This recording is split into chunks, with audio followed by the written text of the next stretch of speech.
भंडारा का कार्यक्रम था तो अपराधी आया था, अपराधी की औरत आई थी।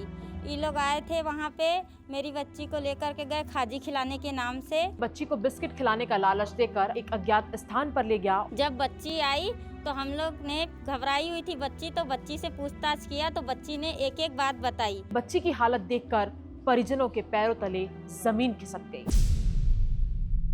ये एक 6 साल की मासूम बच्ची की मां है जो अपनी बेटी के साथ हुए अत्याचार के खिलाफ आवाज उठा रही है और न्याय की मांग कर रही है। लेकिन इस बच्ची के साथ हुआ क्या है, कब, कैसे, क्यों और किसने इस बच्ची को अपनी हवस का शिकार बनाया, इन सारे सवालों के जवाब आपको इस वीडियो में मिलेंगे, तो इस वीडियो को आखिर तक जरूर देखना।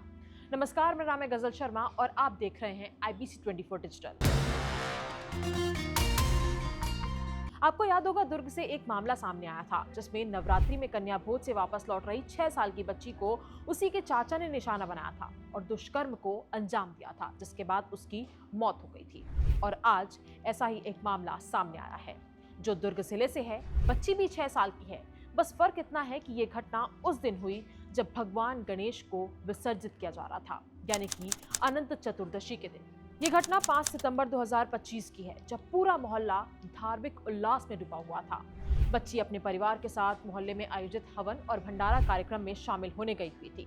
उसी दौरान आरोपी यानी कि बच्ची के बड़े पापा अपने परिवार के साथ दुर्ग के दूसरे स्थान से भंडारे में शामिल होने आए हुए थे। शाम करीब 6 बजे उसने बच्ची को बिस्किट खिलाने का लालच देकर अपनी पत्नी के साथ ले गया। मासूम बच्ची जो अपने बड़े पापा पर भरोसा करती थी, बिना किसी शक के उनके साथ चली गई। लेकिन ये भरोसा उसकी जिंदगी का सबसे बड़ा विश्वासघात था। आरोपी की पत्नी कुछ देर बाद वापस लौट आई, लेकिन बच्ची का कोई अता पता नहीं था। आरोपी उसे एक अज्ञात स्थान पर ले गया और वहां उसने मासूम के साथ दुष्कर्म की घिनौनी हरकत को अंजाम दिया। जब बच्ची देर रात तक नहीं लौटी तो परिजनों का दिल घबराने लगा। उन्होंने आसपास खोजबीन शुरू की, लेकिन बच्ची का कहीं पता नहीं चला। परेशान परिजन सिटी कोतवाली थाने में गुमशुदगी की रिपोर्ट दर्ज कराने पहुंचे। तभी करीब रात 8:30 बजे खबर आई कि बच्ची मिल गई है। आरोपी की पत्नी उसे वापस घर लेकर आ गई थी, लेकिन बच्ची की हालत देखकर परिजनों के पैरों तले जमीन खिसक गई। घर लौटने पर बच्ची रो रही थी। परिजनों ने जब उससे रोने का कारण पूछा तो मासूम ने कांपते होठों से बताया कि बड़े पापा ने उसके साथ गलत काम किया है। मां ने तुरंत बच्ची की जांच की तो उसके अंदरूनी कपड़ों पर खून के धब्बे देखकर उनके होश उड़ गए। ये दृश्य किसी भी माता पिता के लिए सबसे दर्दनाक था। बच्ची की मां ने तुरंत आरोपी की पत्नी से सवाल किए। सवाल के जवाब में आरोपी की पत्नी बहाने बनाने लगी। परिजनों ने देर ना करते हुए रात में ही सिटी कोतवाली थाने पहुंचकर दुष्कर्म का मामला दर्ज कराया।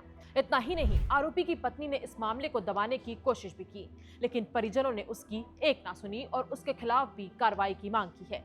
परिजनों का कहना है कि इस जघन्य अपराध के लिए आरोपी को फांसी की सजा मिलनी चाहिए, ताकि भविष्य में कोई और मासूम इस तरह की हैवानियत का शिकार ना बन सके। घटना ये है कि गणेश पंडाल के पास में भंडारा का कार्यक्रम था। भंडारा का कार्यक्रम था तो अपराधी आया था, अपराधी की औरत आई थी।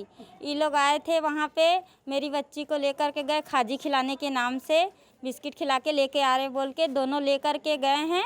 ले जाने के बाद में बहुत देर बाद पानी आने लग गया तो हम लोग खोजने लग गए। जब बच्ची आई तो हम लोग ने घबराई हुई थी बच्ची, तो बच्ची से पूछताछ किया तो बच्ची ने एक एक बात बताई। बताने के बाद में अपराधी की वाइफ को मैंने देखा, पूछा, मैंने दिखाया। दिखाने के बाद में उससे मैंने बोला कि अब देख मैं क्या करती हूँ। तो वो अपराधी की औरत निकली और निकलने के बाद में उसको लेकर के भाग गई। ले जाने के बाद में फिर वो जब नहीं आई तो हम लोग थाना गए, थाना में कंप्लेन किए। कंप्लेन करने के बाद में वहाँ पर से हम लोग आए। आने के बाद में फिर उसके बाद में आने के बाद में हम लोग वहाँ से आए। अपराधी को लेकर के 2 दिन तक के फरारी काट रही थी अपराधी की औरत। और मुझे बोलती है कि जब मैंने दिखाया तो मुझे बोलती है कि मैं तेरा हाथ पैर जोड़ रही हूँ, बोलेगी तो तेरे पैर में गिर जा रही हूँ, इस बात को यहीं दबा दे। तो मैं क्यों दबाऊंगी? मैं इतना चाहती हूँ कि मेरी बेटी को न्याय मिलना चाहिए और ऐसे इंसान को फांसी की सज़ा दी जाए। मेरी बच्ची को इंसाफ मिलना चाहिए और इस जुर्म को छुपाने के जुर्म में उसकी क्रिमिनल की उसकी वाइफ को भी सज़ा दिया जाए। क्या बोलती थी बच्ची उस आरोपी को, अपना क्या बोलती थी? बड़ा पापा बोलती थी उसे। वो आता था यहाँ पे उसके रिश्तेदार थे, यहाँ पे आता था तो उसको मैं जीजा जीजा बोलती थी, जीजा का सम्मान देती थी। मेरी बेटी उसको बड़ा पापा बोलती थी, फिर भी वो ऐसा नीच हरकत किया। हम लोग थाना में बैठे हुए थे, हम लोग जब वो रिपोर्ट करवाने के लिए गए हैं तो हमारा नहीं सुन के कोई मर्डर केस आया हुआ था, उनको पहले देख के और हमको सुबह 10 बजे से जाते थे तो रात के 9 बजे 10 बजे ऐसा वापस आते थे वहाँ से। क्या बोले आरोपी? आपने बोला कि आरोपी की पत्नी के लिए भी बोला आपने? आरोपी की पत्नी के लिए बोला कि लेकर तो आरोपी गया है बच्चे को, लाकर वो छोड़ी है, उसके ऊपर भी कार्रवाई करो। बच्ची को पूरा देख कर गई है आरोपी की पत्नी, उसके लिए भी पूरा कार्रवाई करना चाहिए करके।